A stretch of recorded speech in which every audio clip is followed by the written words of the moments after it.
Okay, I'm not sure what that is. Maybe it's an old water trough that used to have a tin liner in it. Or maybe it's an old manger. Anyway, I thought it was a fitting way to finish off the left-hand side of the painting. That's raw umber and a bit of alizarin crimson and white. Moving over to the right here a little bit. Another small thing. The top cord on that gate, or that door, I want it to be dark. It was too tidy before, just a little too nice. Coming up to the roof here. Now we've raised the values, especially on this corner of the roof. The roof in general, I think, is pretty much done now, except of course for the voids and the holes, the small things, the very small things. But I'm happy with it now. It's popping now, and then especially when you line the edge of the roof against the edge of the building, contrasting with the stuff behind it on the left, it makes it jump a little bit. I had a row of little sticks here, patching a hole, but it was still too straight. It needed to get bent. The entire painting was becoming a little bit too tidy for an old beat up shed. And oh yeah, okay. We painted, whoops, always going backwards. Always going the wrong way here with my focus. We painted what used to be a tree and then later was used as a pole of some sort. Maybe for hydro.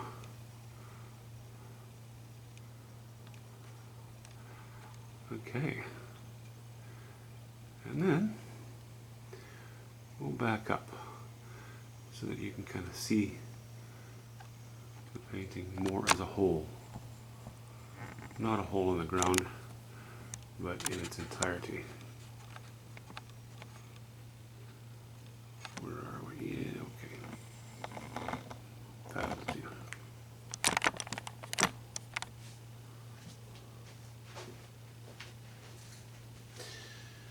So,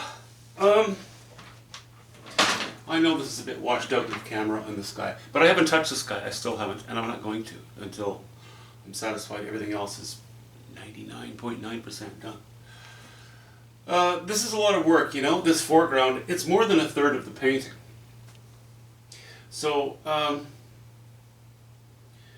I've been, again, sitting back, having a look at it, putting a few strokes on, sitting back and, sort of assessing what I've done, and then deciding on a few more strokes, a little bit of, modulation here and there. I'm slowly coaxing the foreground, starting at the top, I'm coaxing the foreground into existence. Laying a little more light on here, here as well. That's going to be some of the highest value on the painting. Just a shot of light. And we're going to work our way down, slowly becoming more purple. I'm very happy with the design of the grass over here, this grassy area. It's almost done, not quite. But it's almost more of a mattress than an area that grass is growing. It's no lawn, that's for sure. The grass has grown long and it's starting to fall over onto itself, and yeah, it has that sort of soft feel to it. Again, impressionistic. Up here as well, needs more work, but it's heading in that direction. Laid in some dark stuff here because I didn't want this just to run off the painting. I wanted something to stop the eye, to contain this area. This needs more work, all of this in here needs more work, but I'm just, as I said, coaxing it into existence, I suppose. And I'm happy with it so far. But that's, I didn't take you along with me because I could do an hour-long video, and the actual painting time in that video would probably only be 10-15 minutes. It's more decision-making than actually laying paint on, so that's why I've kind of left you behind on this stuff. But I did want to show you how it's coming. Very, very happy with it so far. Again, these voids, these holes that are punched into the building, not going to worry about them yet. We'll put content in later. There won't be much content in any of them, really. A little bit here, maybe a stroke there, and here, right in the center of the television screen. That needs something a little more substantial. There needs to be some shape, some various shapes in there. So we'll get to that, and I'm just gonna keep playing. Maybe these are little bunches of grass that are still showing up, not quite worn off in the center of the trail. But I like this feeling of the trail being dished out because it's old.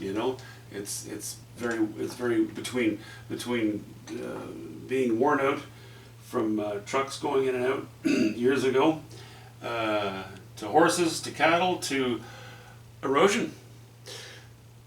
It's kind of like a banked luge.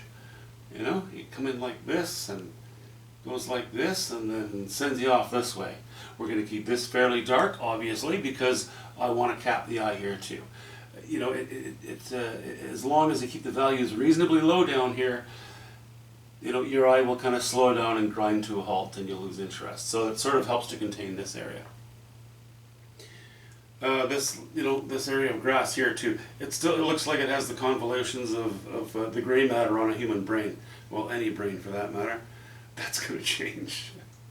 I don't know. I started off down here and I did all these worm-shaped patterns, and I thought, what am I thinking? What I'm happy with is this. So I'd like to keep everything, all of the grassy areas, very much in line, in tune with this one. Okay? All right, that's it for the moment. Hope you're having a good weekend, and we'll talk to you soon.